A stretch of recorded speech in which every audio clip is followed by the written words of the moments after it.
আপনি যখন 7 তারিখে ওয়ার্ল্ড কাপ বাংলাদেশ এবং আফগানিস্তানের খেলা দেখছিলেন তখন অদ্ভুত একটা ঘটনা ঘটে। হামাস নামে একটা অর্গানাইজেশন ইসরায়েলের মাটিতে একই সাথে আকাশ, সড়ক এবং পানিপথে আক্রমণ চালায়। অনেকগুলো জায়গায় একসাথে আক্রমণ চালানো হয়, যার মধ্যে লাইভ কনসার্ট থেকে শুরু করে আর্মি ব্যারাক থেকে শুরু করে কিছু লোকালয় পর্যন্ত ছিল। মাত্র কয়েক ঘন্টার মধ্যে 700-র বেশি ইসরায়েলি মানুষকে মারা হয় এবং অনেককে কিডন্যাপ করে নিয়ে যাওয়া পর্যন্ত হয়। এই জিনিস খুব একটা নর্মাল ঘটনা না পৃথিবীর বেশিরভাগ দেশের জন্যই, এবং ইসরায়েলের সাথে তো আরো নর্মাল না, কারণ ইসরায়েল বলে ওদের আছে মোসাদ, যেটা পৃথিবীর সবচেয়ে ভয়ঙ্কর ইন্টেলিজেন্স এজেন্সিগুলোর একটা, এবং এছাড়াও ওদের আছে পৃথিবীর সবচেয়ে পাওয়ারফুল আর্মিগুলোর একটা। আমি আমার জন্মের পরের থেকে শুনতেছি ইসরায়েল এবং ফিলিস্তিনের যুদ্ধ, গাজা, জেরুজালেম ইত্যাদি কথাবার্তা আমি কিন্তু একদম সেই ছোটবেলা থেকে শুনছি, এবং আমি জানি আপনারাও সেই ছোটবেলা থেকে শুনছেন। বাট আসলে সমস্যাটা কি, ইতিহাসটা কি, এই যুদ্ধের শুরু হলো কোথায় এবং এই যুদ্ধের উৎপত্তির ব্যাপারটা আসলে কি, ইসরায়েল এবং ফিলিস্তিন সবসময় মারামারি করে কেন, এই ব্যাপারটা আমরা বোঝার চেষ্টা করবো আজকের ভিডিওতে। চলুন শুরু করা যাক। অল্প একটু জিওগ্রাফির লেসন যদি না থাকে তাহলে পুরো ভিডিওটা বুঝতে আসলে অনেক কষ্ট হবে। সো অল্প একটু জিওগ্রাফি আমি আপনাদের দেখাবো, খুব জটিল কিছু না, আমার সাথে থাকেন, আপনারা বুঝতে পারবেন। আপনারা দেখতে পাচ্ছেন আমি গুগল ম্যাপ ওপেন করে রাখছি আমার ল্যাপটপের ভিতরে, এবং এই জায়গাটার নাম হলো পুরাটা, এই যে জায়গাটা, এটা হলো ইসরায়েল। বোঝা যাচ্ছে, আমরা গুগল ম্যাপ দেখে বুঝতেছি। এই ছোট্ট যে জায়গাটা, যেটার এক পাশে মেডিটেরেনিয়ান সি সাগর এবং অন্য পাশে ইসরায়েল এবং এই পাশে ইজিপ্ট, এটা কিন্তু ইজিপ্ট, এই জায়গাটুকুর নাম হলো গাজা স্ট্রিপ, যেটা ফিলিস্তিনের অংশ। এই পাশে আপনারা দেখতে পাচ্ছেন ওয়েস্ট ব্যাংক বলে একটা জায়গা লেখা, এবং ওয়েস্ট ব্যাংক জায়গাটার ভেতরেই হলো জেরুজালেম। ওয়েস্ট ব্যাংক জায়গাটার মালিক ইসরায়েলও এবং ফিলিস্তিনও অফিসিয়ালি, যেটা হওয়ার কথা ছিল, বাট আসলে ইসরায়েল পুরো জিনিসটা দখল করে রাখছে। ফিলিস্তিনিকে মোটামুটি কোনো পাওয়ারই দেওয়া হয় না ওয়েস্ট ব্যাংকের ভিতরে, যদিও এটা একটা আলাদা দেশ হওয়ার কথা ছিল। তেল আভিভ হইল ইসরায়েলের রাজধানী, যেখানে আমেরিকান এম্বাসি ছিল 2-3 বছর আগ পর্যন্ত, এবং ডোনাল্ড ট্রাম্প তেল আভিভ থেকে আমেরিকান এম্বাসি সরায় জেরুজালেমে নিয়ে আসছিল, যেটা মূলত এটাই ইন্ডিকেট করছে পুরো দুনিয়াকে যে জেরুজালেমে যেহেতু আমরা এম্বাসি দিছি, তার মানে জেরুজালেম মনে হয় ইসরায়েলের। কারণ আপনি চিন্তা করেন, আমি যদি আমেরিকা হই এবং আমি যদি বলি আমার বাংলাদেশে এম্বাসিটা আছে মিরপুরে, তাহলে কি মনে হবে মিরপুর বাংলাদেশের ভিতরে? এই কারণেই তো বাংলাদেশে এম্বাসিটা আমি মিরপুরে বসাইছি, তাই না? সো এতদিন পর্যন্ত তেল আভিভের ভিতরে ছিল আমেরিকান এম্বাসি, কারণ আমেরিকা বলতো তেল আভিভ তো ইসরায়েলের। সো ইসরায়েল আমি যদি আমেরিকান এম্বাসি দিই, আমি তেল আভিভে দিছি। এখন যেহেতু আমেরিকান এম্বাসি জেরুজালেমে দিছে, সো ওরা এটাই বলতে চাইছে জেরুজালেমও তো আসলে ইসরায়েলের। এই কারণেই আমি জেরুজালেমের ভিতরে আমেরিকান এম্বাসি দিতেই পারি, কোনো সমস্যা নেই, যেটা আপনাদের বোঝায় যে আমেরিকা আসলে কতটুকু ইসরায়েলকে সাপোর্ট করে। আর কুইকলি আপনারা একটু দেখে ফেলেন এই ম্যাপটা, আমি একটু জুম আউট করবো তাহলে আপনাদের বুঝতে সুবিধা হবে। ইসরায়েলের এই পাশে হইল জর্ডান, জর্ডানের সাথে ইসরায়েলের বিশাল একটা বর্ডার আপনারা দেখতে পাচ্ছেন। ইসরায়েলের ওই পাশে হইল লেবানন, যেটা ইসরায়েলের সাথে ছোট্ট একটা বর্ডার শেয়ার করে, এবং আপনারা এই পাশে দেখতে পাচ্ছেন সিরিয়া, সিরিয়াও কিন্তু ইসরায়েলের সাথে একটা মেজর বর্ডার শেয়ার করে এই জায়গাটায়, এই যে এই কোণাটার ভিতরে। এবং এই পাশের পুরো জায়গাটাই হলো ইজিপ্ট। ইজিপ্ট বিশাল একটা দেশ, আমি যদি আরেকটু জুম আউট করে আপনারা বুঝতে পারবেন যে ইজিপ্ট আসলে কত বড়, বিশাল একটা দেশ হইলো ইজিপ্ট। এবং এই যে রেড সি, এই রেড সিটা কিন্তু আমি আপনাদের ইজিপ্টের যে ভিডিওটা ছিল আমার, ওখানে বিস্তারিত রেড সির ইতিহাস আমি বলছিলাম। এবং আমি যদি আরেকটু নিচে নামি ম্যাপের ভিতরে, তাহলে আপনারা দেখতে পারবেন যে সুয়েজ ক্যানাল ট্যানাল কই আছে, বাট ওগুলো বোঝার বিষয় না। ইসরায়েল জিওগ্রাফিক্যালি কোন জায়গাটায় অবস্থিত, জেরুজালেম কোন জায়গাটায় অবস্থিত, গাজা কি এবং ওয়েস্ট ব্যাংক কি, এই ব্যাপারটা যদি আপনি বোঝেন তাহলে আপনার বাকি ভিডিওটা বুঝতে অনেক বেশি সুবিধা হবে। চলুন আবার ভিডিওতে যাওয়া যায়। আচ্ছা, এটা হলো আজকের অবস্থা, বাট সব সময় কিন্তু ইতিহাস এরকম ছিল না। আপনারা সবাই আমি জানি মোটামুটি উসমান রাদিয়াল্লাহু তাআলা আনহুর নাম জানেন। আমাদের ধর্ম ইসলামে ওনার অনেক অনেক গুরুত্বপূর্ণ অবদান আছে। উসমান রাদিয়াল্লাহু তাআলা আনহুর কিন্তু অনেক ইন্সপায়ারিং এবং ইন্টারেস্টিং ঘটনা আছে ওনার জীবনের, যেগুলো নিয়ে আলাদা ভিডিওই হওয়া সম্ভব। উনি যে মহানবীর 2 মেয়েকে বিয়ে করলো, এক মেয়ে মারা যাওয়ার পর যুদ্ধে তারপর আরেকজনকে বিয়ে করলো, উনি যে মদিনায় একটা কুয়া কিনে তারপর ডোনেট করে দিল, বা মসজিদের সাইজ বড় করলো, মসজিদের পুরা জমি কিনে, অনেক অনেক ইন্টারেস্টিং স্টোরি আছে উনার, বাট ওগুলা এই ভিডিওর আলোচ্য বিষয় না। আপনারা যদি চান আমি উনাকে নিয়ে আলাদা একটা ভিডিও বানাই, আমাকে অবশ্যই কমেন্টে জানাবেন, আমি চেষ্টা করব। উসমান রাদিয়াল্লাহু তাআলা আনহুর নাম হঠাৎ করে এই ভিডিওতে বলার কারণ হলো উনার এই নামটা, উসমান নামটার থেকে ইন্সপিরেশন নিয়ে উনার মৃত্যুর প্রায় 700 বছর পরে টার্কিতে একটা লোক তার বাচ্চার নাম রাখে উসমান। 1300 সালের পর থেকে প্রায় 600 থেকে 700 বছর যেই বাচ্চাটার নাম রাখা হয়েছিল উসমান, এই বাচ্চাটা এবং তার দলবল এবং তার সন্তানেরা পুরা পৃথিবী শাসন করে। এখন আপনি ভাবতে পারেন যে আচ্ছা, 1300 সালের পরের থেকে পুরা পৃথিবী শাসন করছে এরা প্রায় 600-700 বছর, তার মানে তো 1800 সাল পর্যন্ত মোটামুটি শাসন করছে। 1800-র একটু পরে তো ইংরেজরাও অনেক কিছু শাসন করছে, যেগুলোর কথা আমরা সবাই জানি যে ইংরেজরা ভারতবর্ষ শাসন করেছিল। কিন্তু এই যে উসমানরা শাসন করছিল, এদের কথা আমরা কেন জানি না? এদের কথা কি আমাদের কখনো পড়ানো হয় নাই কোনো বইতে? কাহিনীটা হইলো পড়ানো হয়েছে, কিন্তু আপনি কখনো টের পান নাই। তার কারণ পড়ানোর মধ্যে একটা টুইস্ট ছিল। উসমান নামটা অ্যারাবিক নাম, আরবি নাম, এবং এই নামের একটা ইংলিশ ট্রান্সলেশন আছে। ইংরেজরা কিন্তু উসমান বলে না, ইংরেজরা এই নামটাকে যেই নামটা বলে সেই নামটা বললেই আপনারা পুরো ব্যাপারটা বুঝে যাবেন। সেই নামটা হইল অটোমান। উসমান থেকে অটোমান ব্যাপারটা আসছে, এবং অটোমান সাম্রাজ্যের কথা কিন্তু আমরা সবাই শুনেছি। এই অটোমান সাম্রাজ্যই প্রায় 700 বছরের মতো, 700 বছর একটু কম সময় পুরো পৃথিবীকে কিন্তু শাসন করেছে। অটোমান এম্পায়ারের হাতে একটা সময় দেখা গিয়েছিল এশিয়ার মেজরিটি অংশ আছে, ইউরোপের প্রায় পুরাটাই আছে, এবং মিডল ইস্টেরও একটা প্রায় মেজরিটি 90% মতো অংশ অটোমান এম্পায়ারের ভিতরে ছিল। এবং যে কারণে অটোমান এম্পায়ারের কথা আসতেছে 1800 সালের শুরুর দিকে আজকে যে ফিলিস্তিন বলে যে জায়গাটা আমরা চিনি, বা ইসরায়েল বলে যে জায়গাটা আমরা চিনি, বা জর্ডান, লেবানন, আশপাশের পুরা যে মিডল ইস্ট জায়গাটা আপনি চিনেন, বা ইজিপ্ট, এই পুরোটাই কিন্তু ছিল অটোমান এম্পায়ারের অধীনে। তো অটোমান এম্পায়ারের ভিতরের এই যে জায়গাটা, ফিলিস্তিন, প্যালেস্টাইন, এই ইজিপ্ট, জর্ডান, ইরাক, এই যে পুরা রিজিয়নটা, এই জায়গায় মানুষ সুখে শান্তিতে মোটামুটি বসবাস করত। মুসলিম বলেন, ইহুদি বলেন, খ্রিস্টান বলেন, সব ধর্মের মানুষই ওখানে ছিল, এবং সবাই মোটামুটি হ্যাপি ছিল 1800 সালের আশপাশে। হ্যাঁ, রিজিওনাল ওয়ার ছিল, ওই সময় পুরো পৃথিবী অশান্ত ছিল, বাট কোনো মেজর ঝামেলা ছিল না। তো যদিও ইহুদিরা এই অঞ্চলে হ্যাপি ছিল, অটোমান এম্পায়ারের অধীনে যে ফিলিস্তিন ছিল ওইখানে হ্যাপি ছিল, বাট পুরো দুনিয়ায় কিন্তু ইহুদিরা এত হ্যাপি ছিল না। ইউরোপের প্রায় সব জায়গায় ইহুদিদের সাথে অনেক বেশি খারাপ আচরণ করা হতো, এবং আপনি যদি ইতিহাস পড়েন আপনি দেখবেন যে ইহুদিদের সাথে এবং কালো রেশিয়াল অ্যাবিউজ যাদের সাথে করা হইতো, ব্ল্যাক মানুষজন যারা ছিল তাদের সাথে এবং ইহুদিদের সাথে মোটামুটি একই রকম অত্যাচার করা হয়েছে পৃথিবীর সব প্রান্তে। মেজরিটি আসলে হয়েছে ইউরোপের ভিতরে, যেখানে আমি বসে আছি, বাট মোটামুটি পুরো দুনিয়ায় আসলে ইহুদিদের সাথে ভয়ঙ্কর খারাপ আচরণ করা হইতো। থিওডর হার্লস নামে একটা লোক ছিল। এই লোক অস্ট্রো হাঙ্গেরির, তখনও অস্ট্রিয়ার হাঙ্গেরি এক, তখন আলাদা হয় নাই ওরা। এই লোক অস্ট্রো হাঙ্গেরির খুব বিখ্যাত একজন সাংবাদিক ছিল, এবং উনি একজন ইহুদি ছিল যেহেতু, উনি লেখালেখি শুরু করে যে পুরা পৃথিবীতে ইহুদিদের সাথে এত খারাপ ব্যাপার স্যাপার হচ্ছে। এটা কিন্তু খুব আগের কাহিনী না, 1800 সালের আশপাশের কাহিনীর কথা আমি বলতেছি, জাস্ট 200 বছর আগের কাহিনী। উনি লেখালেখি শুরু করে যে ইহুদিরা যদি চায় এই কষ্টের থেকে বাঁচতে, ইহুদিরা যদি চায় পুরা পৃথিবীর মানুষজন ইহুদিদের রেসপেক্ট করবে, পুরা পৃথিবীতে ইহুদিরা শক্ত হয়ে দাঁড়াইতে পারবে, তাহলে এটার আসলে একটাই মাত্র উপায় আছে, ইহুদিদের নিজেদের একটা দেশ লাগবে। এই দেশে শুধু ইহুদিরাই থাকবে, এই দেশে অন্য কেউ থাকবে না, তাহলেই অত্যাচার বন্ধ হয়ে যাবে, কারণ নিজেরা তো আর নিজেদের উপর অত্যাচার করবে না, তাই না? এই যে কনসেপ্টটা যে একটা ধর্মের উপর ভিত্তি করে একটা দেশ হবে, এই ধর্মের মানুষ পৃথিবীর যেখানেই আছে তার দেশ হবে একটাই, এই কনসেপ্টটাকে বলা হয় জায়োনিজম। তো ওই সময় লেখালেখি চলতে থাকে, এবং মানুষ আস্তে আস্তে, ইহুদিরা আস্তে আস্তে কনভিন্স হওয়া শুরু হয় যে হ্যাঁ, আমি যদি আমার নিজেদের একটা দেশ থাকতো যে দেশে সবাই ইহুদি, তাহলে মনে হয় ইহুদিদের উপর এই অত্যাচার আসলে হইতো না। আস্তে আস্তে মানুষ একমত হওয়া শুরু করে, এবং আস্তে আস্তে আরো অনেকে লেখালেখি শুরু করে যে না, জায়োনিজম আমাদের প্রতিষ্ঠা করতে হবে, আমাদের একটা দেশ লাগবে যে দেশে সবাই থাকবে ইহুদি। তো এখন প্রশ্ন হইলো, দেশটা কোথায় হবে? দেশ তো আর হঠাৎ করে একটা জায়গায় যে দেশ বানায় ফেলা যায় না, দেশ বানানোর জন্য একটা প্রপার জায়গা লাগবে আমাদের, এই জায়গাটা কোথায় হবে? তো ইহুদিরা যখন চিন্তা ভাবনা করা শুরু করে যে আমরা আসলে কোথায় যেয়ে থাকা শুরু করব, তখন ওদের চোখ প্রথমেই পড়ে অটোমান সাম্রাজ্যের অধীনের প্যালেস্টাইনের দিকে, কারণ প্যালেস্টাইনের ভিতরে আছে জেরুজালেম, যেটা কিন্তু ইহুদিদের জন্য খুব পবিত্র একটা জায়গা। শুধু তাই না, অটোমান সাম্রাজ্য প্যালেস্টাইন দখল করার বা শাসন করার অনেক আগের থেকে, প্রায় 950 BC বা তার আগের থেকে হিব্রু বাইবেলে লেখা আছে যে ইহুদিরা একসময় জেরুজালেম শাসন করত। যে ইহুদিরা যেহেতু একসময় জেরুজালেম শাসন করত বলে বাইবেলে লেখা আছে, এবং পরবর্তীতে ওরা জানে যে জেরুজালেম এখনো আমাদের জন্য একটা পবিত্র জায়গা, এবং ওরা মোটামুটি তাকায় দেখে যে অটোমান সাম্রাজ্যের ভিতরে তখন যে ইহুদিরা বসবাস করতেছে তাদের সাথে তেমন কোনো খারাপ কিছু করা হচ্ছে না, সবকিছু মোটামুটি ভালোই চলতেছে। তো পৃথিবীর সব ইহুদিরা আস্তে আস্তে প্যালেস্টাইনে আসা শুরু করে। তো ওই সময় তো কোথাও থেকে কোথাও যাইতে কোনো ভিসা লাগতো না, কোনো সমস্যা ছিল না, এবং অটোমান সাম্রাজ্য খুব ওপেন ছিল, খুব প্রপার একটা সুন্দর শাসন ব্যবস্থা ছিল, যেখানে কোনো তেমন বড় সমস্যা ছিল না, এবং ওইখানে ইহুদিরা আগে থেকেই ছিল 20,000-এর মতো মানুষ। তো এমন না যে নতুন ইহুদি আসলে কোনো সমস্যা আছে। তো পুরো পৃথিবী থেকে ইহুদিরা অটোমান সাম্রাজ্যের ভিতরের প্যালেস্টাইনে আসা শুরু করে, এবং অটোমান সাম্রাজ্য ওদেরকে ওপেন আর্মস দিয়ে গ্রহণ করে, কারণ মানুষ আসতেছে, পুরো পৃথিবীর থেকে নিপীড়িত মানুষ আসতেছে, পুরো পৃথিবীতে ইহুদিদের সাথে অত্যাচার করা হয়েছে, তারা সবাই বাঁচতে আস্তে আস্তে প্যালেস্টাইনে আসতেছে, কেউ আটকায় না, এবং আস্তে আস্তে ইহুদিরা ফিলিস্তিনে আসা শুরু করে।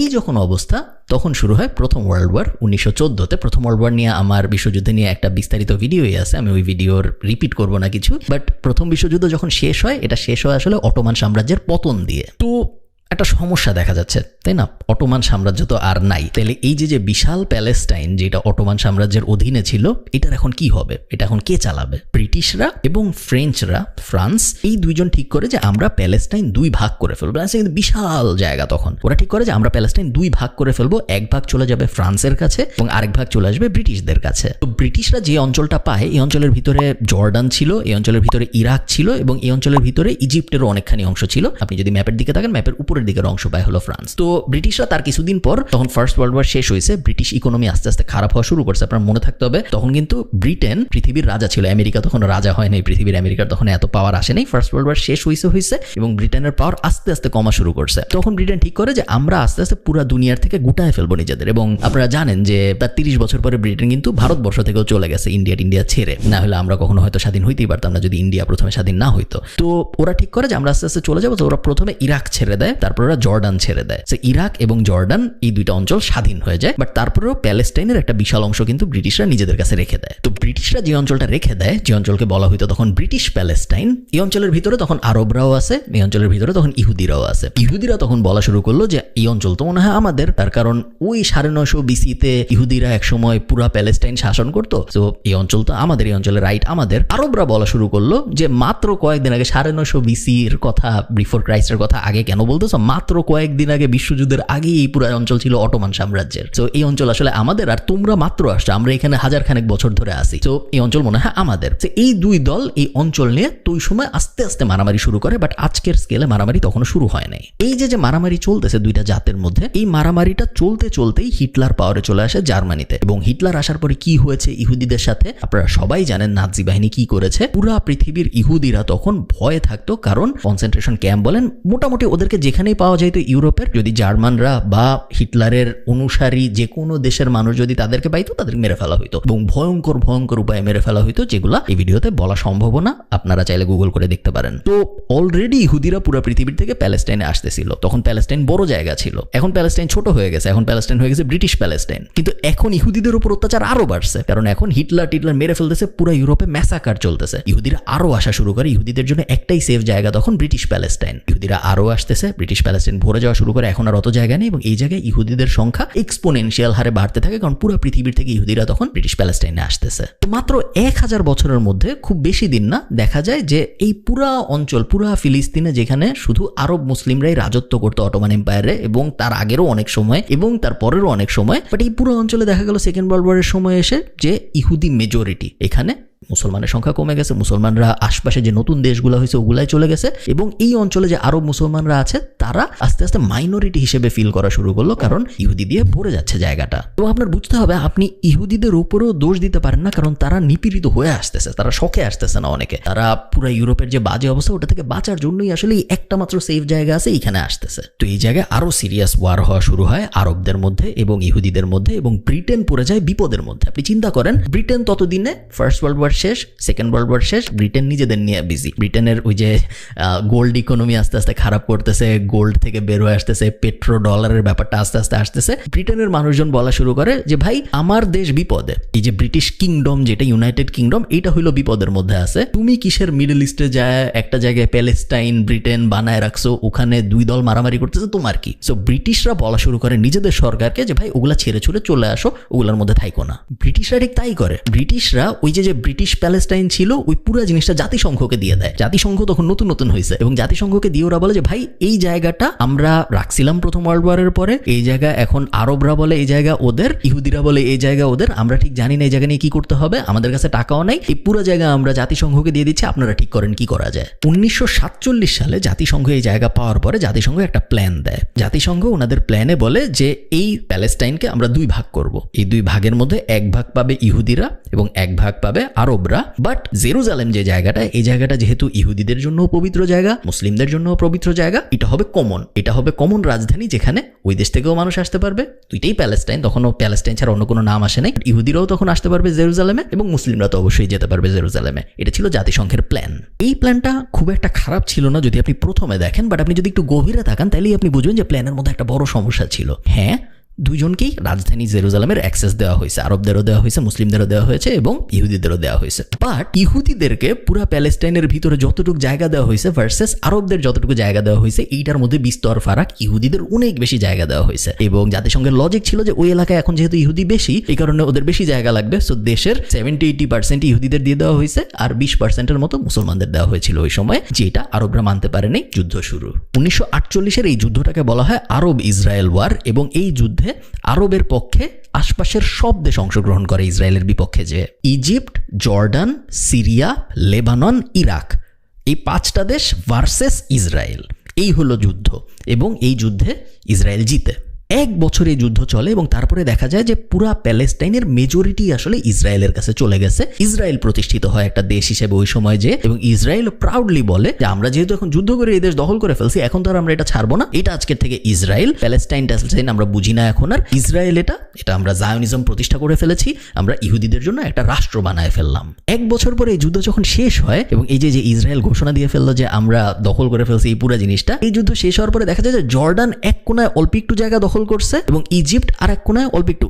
জর্ডান ইজিপ্ট এরা কিন্তু যুদ্ধ হারছে, ইসরায়েল জিতছে, ইসরায়েলি মেজরিটি দখল করছে, বাট জর্ডান যে জায়গাটা অল্প একটু দখল করে এবং ইজিপ্ট যে জায়গাটা অল্প একটু দখল করে, ওইখানে হয় নতুন ফিলিস্তিন, এবং বাকি পুরা যে ফিলিস্তিন ছিল ওটা হয়ে যায় ইসরায়েল। এবং জর্ডান যে জায়গাটা দখল করে রাখতে পারছিল এই 1 বছরের যুদ্ধ শেষ হওয়ার পরে, ওইটাকেই আমরা আজকে চিনি মেইনল্যান্ড ফিলিস্তিন হিসেবে, এবং ইজিপ্ট যেই অল্প একটু জায়গা দখল করে রাখতে পারছিল ওই জায়গাটাকে আজকে আমরা চিনি গাজা হিসেবে। যুদ্ধ যখন শেষ হয়, যুদ্ধ শেষ হওয়ার আগ পর্যন্ত তো সব যুদ্ধ চলতেছে, বাট যুদ্ধ শেষ হওয়ার পর যেহেতু ইসরায়েল প্রতিষ্ঠা হয়ে গেছে, ইসরায়েল বলে যে ভাই এইখানে যত নন জু ছিলা, যত নন ইহুদি মানুষ ছিলাম, মুসলিম ছিলাম, বেসিক্যালি নন ইহুদি বলতে আসলে মুসলিমই বোঝায় ওই সময়, তারা এখন এই 2 জায়গায় চলে যাও, হয় তোমরা গাজায় চলে যাও অথবা তোমরা নতুন ছোট্ট ফিলিস্তিনে চলে যাও, যেটা জর্ডান বাঁচাইতে পারছিল, বা গাজা যেটা ইজিপ্ট বাঁচাইতে পারছিল, এই দুইটার কোনোটায় তোমরা চলে যাও, বাকি পুরাটা এখন ইসরায়েল, এইখানে আমরা তোমাদের রাখবো না। প্রায় 8 লাখ মানুষকে, 8 লাখ, 1 2 জন না, এই 2 জায়গায় পাঠায় দেওয়া হয় জোর করে। এবং আপনি চিন্তা করেন গত 1000 বছর ধরে মানুষ থাকতো, তাদের বাপ দাদা দাদার দাদা সবাই থাকতো,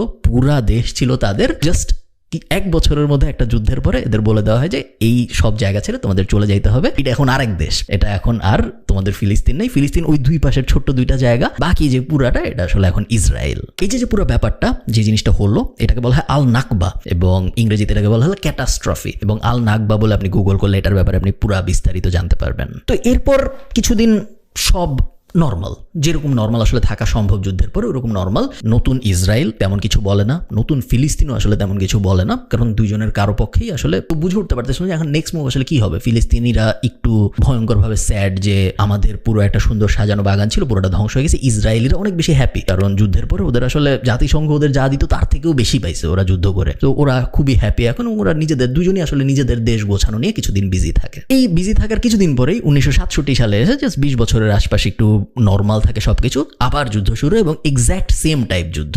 সব আরব দেশগুলো এক হয়ে যায়, আবার ওই 5টা মেজর আরব দেশ এবং ইসরায়েলের বিরুদ্ধে যুদ্ধ ঘোষণা করে। 5টা মেজর দেশ যুদ্ধে, যাদের সাথে বর্ডার আছে, ইরাক, জর্ডান, লেবানন, সিরিয়া টিরিয়া, যাদের সাথে বর্ডার আছে তারা তো সরাসরি ইসরায়েলের বিপক্ষে যুদ্ধে নামে। যাদের সাথে বর্ডার নাই, ধরেন কাতার টাতার, এই সব দেশও এই মুসলিম দেশগুলোকে সাপোর্ট দেয়। সো সব দেশ এগেনস্ট ইসরায়েল ওই সময় যুদ্ধ করে। বাট ততদিনে 20 বছর যেহেতু হয়ে গেছে ইসরায়েলের, ততদিনে ইসরায়েলেরও অনেক অ্যালাই হয়ে গেছে। আমেরিকা, ইউরোপে ইসরায়েল অনেক বন্ধু বানায় ফেলছে, এবং এই যুদ্ধেও ইসরায়েল জিতে। এবং এই যুদ্ধে ইসরায়েল এমনভাবে জিতে যে ওরা শুধু যে নিজেদের ইসরায়েল দখল করে তা না, ওরা উপরে যে জর্ডান অনেকখানি দখল করে ফেলে, নিচে এসে ইজিপ্ট অনেকখানি দখল করে ফেলে, এবং এই 2 দখল করা জায়গা ওরা পরে ছেড়ে দেয়, পিস ট্রিটি সাইন করে। মেইনলি সোজা বাংলা যদি আমরা বলি, ওরা ইজিপ্টের যে অংশ দখল করছিল ওরা ওটা ইজিপ্টকে ফেরত দিয়ে দেয়, বলে তোমরা আর কোনোদিন আমাদের অ্যাটাক করবে না, তাহলে ফেরত দিব। সেম জর্ডানের সাথে এটা হয়, এবং বাকি সবাই মোটামুটি হার মেনে যায়, এবং সবাই এটাই ধরে নেয় যে ইসরায়েলকে মনে হয় আর হারানো সম্ভব হবে না। এবং এই যুদ্ধের পরেই 1967 যুদ্ধের পরেই মূলত ওইদিকে যে গাজা ছিল ওটাও ইসরায়েল দখল করে ফেলে পুরাটা, যেটা ফিলিস্তিন মেইনলি। তারপরে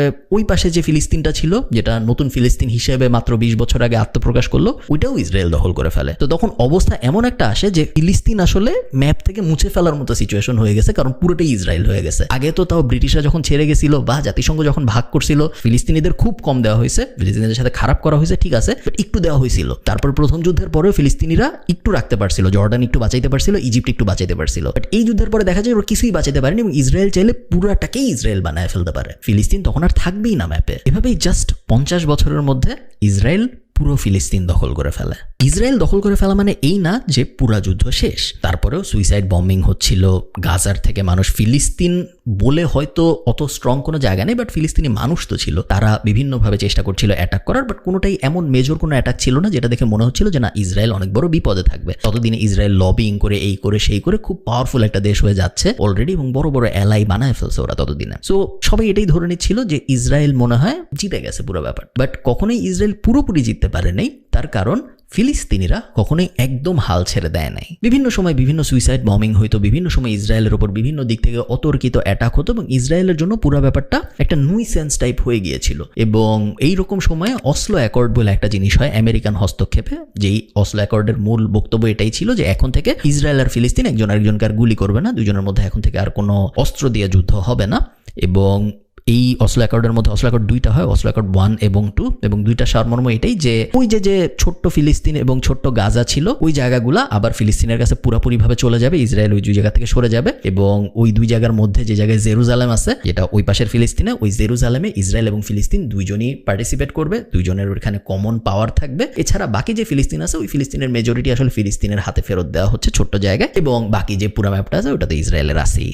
ইসরায়েল রাজ করা শুরু করে এবং ইসরায়েলের এই রাজ করার মানে এটা না যে পুরোপুরিভাবে যুদ্ধ থেমে গেছে, সুইসাইড বম্বিং চলতে থাকে। ফিলিস্তিনিরা নিজেদের দেশ ফেরত পাওয়ার জন্য যা যা তাদের পক্ষে করা সম্ভব সবকিছুই করার চেষ্টা করে। খুব বেশি সাপোর্ট ওরা ইন্টারন্যাশনালি পায় এরকম না, কারণ ততদিনে ইসরায়েল লবিং টবিং করে মেজর পাওয়ার সেগুলা সবই নিজেদের বানায় ফেলছে। আমেরিকা, ইউরোপ, সেই ইউরোপ যে ইউরোপ মাত্র কয়েকদিন আগে ইহুদিদের সাথে ভয়ঙ্কর বাজে আচরণ করতেছিল, হিটলাররা সবাই ইহুদিদের সাপোর্টার হয়ে যায়, সবাই ইসরায়েলের সাপোর্টার হয়ে যায় এবং ফিলিস্তিনের সাপোর্টার মোটামুটিভাবে কেউই নাই ওই সময়, এরকম ধরা হয়। এবং ঠিক তার কিছুদিন পরে 1987 সালের দিকে যদি আমি ভুল না করি অসলো অ্যাকর্ড বলে একটা জিনিস হয়, এটা একটা শান্তি চুক্তি এবং এটা আমেরিকার মধ্যস্থতায় হয়। এবং মূলত শান্তি চুক্তির সারমর্ম এটাই যে জেরুজালেমে ইসরায়েল এবং নতুন ফিলিস্তিনের সবারই অ্যাক্সেস থাকবে, কারণ জেরুজালেম দুজনের জন্যই পবিত্র জায়গা, এবং বাকি যে গাজা টাজা আছে এইগুলা ফিলিস্তিনিদের হাতে ফেরত দিয়ে দেওয়া হবে। আপনারা যা ইচ্ছা করেন এটা নিয়ে, ইসরায়েল এগুলো আর হস্তক্ষেপ করবে না। ইসরায়েল তাদের যে বিশাল দেশটা এখন আছে ওই দেশটা নিয়ে থাকবে। অ্যাকচুয়ালি আসলে তা হয় না,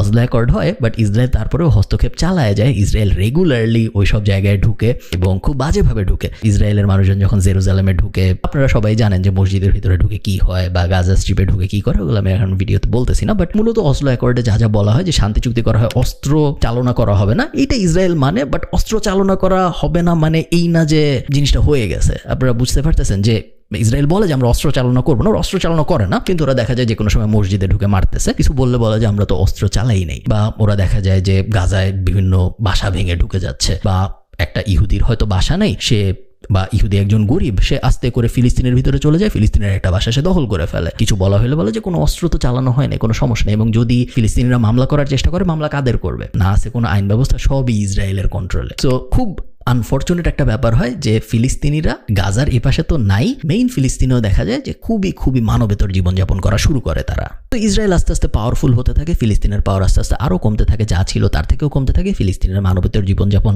আরও নিচের দিকে যেতে থাকে এবং ইসরায়েল আরও উপরের দিকে যেতে থাকে। ইসরায়েল যত উপরের দিকে যায় তত জায়নিজমের ফলোয়ার যারা ছিল তারা আরও ইসরায়েলে আসা শুরু করে। পৃথিবীর দাবত জায়গায় যত ইহুদি মানুষজন ছিল যারা তখনও ইসরায়েলে আসে নাই, তারা এখন আসা শুরু করে, কারণ এখন তো ইসরায়েল বিশাল, এখন ইসরায়েলের আর কোনো সমস্যা নাই, যুদ্ধ সব শেষ, অসলো অ্যাকর্ড হয়ে গেছে, কোনো সমস্যা নেই কোথাও। পুরো পৃথিবী থেকে মানুষজন ইহুদিরা আসা শুরু করে ইসরায়েলে, এবং একটা ছোট্ট গ্রুপ তারা এটা মেনে নিতে পারে না। যাই হোক, আমরা কখনোই এটা স্বীকার করবো না, আমরা কখনোই এটা মানবো না যে ইসরায়েল নামে একটা দেশ আছে, কারণ পুরোটা ফিলিস্তিন ছিল গত 1000 বছর। অন্য আরেকজন জোর করে এসে দখল করে কিছু আইন বানায় নিজেদের দেশ বানায় ফেলছে, মানে এই না যে এটা ওদের দেশ হয়ে গেছে, এটা আমাদের দেশ ছিল, এটা আমাদের দেশই থাকবে। এবং এই যে ছোট্ট গ্রুপটা, এই গ্রুপটার নাম হলো হামাস, যারা গাজা দখল করে ফেলে তার কিছুদিন পর, এবং গাজা দখল করে গাজা শাসন করা শুরু করে হামাস নামে এই অর্গানাইজেশন।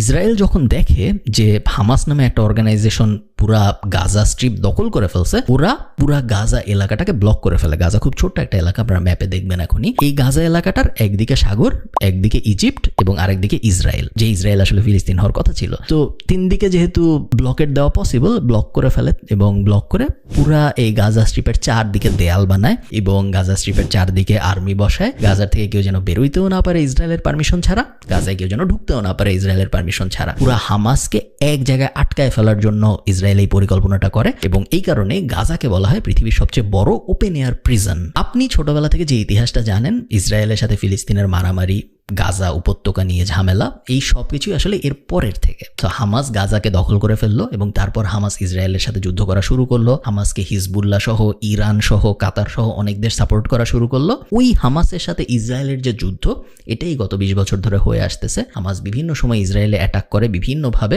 এটা রিসেন্ট অ্যাটাক আমরা দেখলাম গত সপ্তাহে। ইসরায়েলও অনেক সময় প্রভোক করে, ইসরায়েল অনেক সময় জেরুজালেমে ঢুকে যায়। গাজার সাথে তো ইসরায়েল ভয়ঙ্কর রকম বাজে আচরণ করে। গাজা খুব ছোট্ট একটা জায়গা, আপনারা যদি ম্যাপে দেখেন, এই জায়গার কারেন্ট থাকবে নাকি থাকবে না ইসরায়েল ঠিক করে, পানি যাবে নাকি যাবে না ইসরায়েল ঠিক করে, খাবার কি কি ঢুকবে সব খাবার ঢুকতে দেয় না। গাজায় কিন্তু 2 মিলিয়ন মানুষ বসবাস করে, 20 লাখের মতো মানুষ, তার মধ্যে হাফ শিশু, 50% শিশু। গাজার মানুষ কোথাও যাইতে পারে না, গাজার মানুষের কোনো রাইটস নেই, গাজার মানুষকে যে কোনো কদম নেওয়ার জন্য ইসরায়েলের পারমিশন নিতে হয়, যেটা আরেকটা দেশ, কারণ গাজার মানুষ তো ফিলিস্তিনি, ইসরায়েল আরেকটা দেশ, আরেকটা দেশের পারমিশন নিতে হয় যে কোনো কিছু করার জন্য। এবং এত কিছুর পরেও এরা জানে না যে কখন আকাশ থেকে ইসরায়েলি বোম পড়বে, এবং অনেক সময় কোনো কারণ ছাড়াই বোম পড়ে, কারণ ইসরায়েল সবসময় বলে যে আমরা হামাস নিধনে কাজ করতেছি, এবং এই হামাস নিধনের অজুহাতটা দিয়ে সিভিলিয়ানদের উপরে বোম ফেলা হয়, বাচ্চাদের উপর বোম ফেলা হয়, কোনো হিসাব নিকাশ নাই কি কি করা হয়, যেগুলো আপনারা সব জানেন। এবং এভাবেই চলতেছে গত 20 বছর ধরে হামাস এবং ইসরায়েলের মারামারি, কোনো থামার নাম নিশানা নাই। রেগুলারলি এই মারামারি কিছুদিনের জন্য পজ হয় এবং আবার শুরু হয়। অনেক সময় ইসরায়েল নিজেই এই জিনিস শুরু করে, যখন ইসরায়েলের ইলেকশন আসে বা যখন ইসরায়েলের সরকারের একটু খারাপ অবস্থা চলে, তখন সরকার নিজেই গাজায় কিছু এক্সট্রা বোম টোম ফেলে, কিছু বাচ্চা টাচ্চা মেরে, কিছু মানুষজন মেরে ইসরায়েলকে দেখায় যে দেখো আমরা কত পাওয়ারফুল, ন্যাশনালিস্ট মুভমেন্ট যেটা বলে, আমাদের সরকার আমাদের দেশ কত শক্ত। এগুলো সবই ইসরায়েল বোঝায় হলো নিরীহ মানুষকে গাজায় মেরে মেরে। এবং মাঝে মধ্যে হামাস চেষ্টা করে রিটালিয়েট করতে, মাঝে মধ্যে হামাস চেষ্টা করে পাল্টা অ্যাটাক করতে, যেগুলোর বেশিরভাগই আসলে দেখা যায় যে ইসরায়েল তারপরে আবার যখন পাল্টা অ্যাটাক করে প্রতিশোধ নেওয়ার জন্য, ক্ষতিটা মূলত আসলে ফিলিস্তিনিদের হয়, এবং ক্ষতিটা এমন ফিলিস্তিনিদের হয় যাদের আসলে কোনো দোষ নাই, যাদের পুরা ফিলিস্তিনটাই তাদের হওয়ার কথা ছিল, যেটা হয় নাই। শুধু যে তা হয় নাই তা না, যারা দখল করছে ওইটা, তারা তাদেরকে রেগুলারলি নিগ্রহ করে যাচ্ছে, তারা তাদেরকে রেগুলারলি মানবেতর জীবনযাপনে বাধ্য করে যাচ্ছে। এই জিনিস কবে শেষ হবে কেউ জানে না। এটাই সবাই জানে ইসরায়েল এবং ফিলিস্তিনের মারামারি কেন, বাট কেউ পুরো ইতিহাসটা জানে বলে আমার মনে হয় না, যে কারণে আমি চেষ্টা করলাম এই ভিডিওতে আপনাদের সাথে শেয়ার করতে। আমি যে সব কিছু খুব বেশি জানি এরকমও না, সো কোনো ভুল হয়ে থাকলে আমাকে কমেন্টে জানাবেন, কোনো প্রশ্ন থাকলেও আমাকে কমেন্টে জানাবেন। আমি অনেক কিছু কভার করতে পারিনি, সেগুলো আমি কভার করার চেষ্টা করবো আপনাদের প্রশ্নের উত্তর দিয়ে। ভালো লাগলে ভিডিওটা শেয়ার করতে পারেন। ভালো থাকবেন, টাটা।